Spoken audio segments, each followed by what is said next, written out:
આજે આપણે ઉખાણા બોલીશું. ખબર પડી ને બધાને ટીચરે સમજાયું?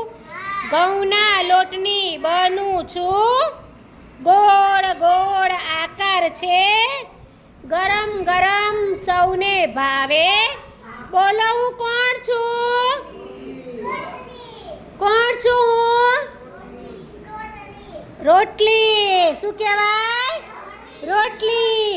હવે બીજું, વાડી ખેતરમાં ઊગું છું, ધોઈ સમારીને સૌ ખાય છે, લીલો મારો રંગ છે, રોટલી સાથે ખવાય છે.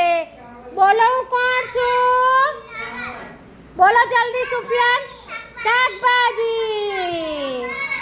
પછી સફેદ મારો રંગ છે, લાંબા પાતળા દાણા છે, દાળ સાથે ખવાય છે.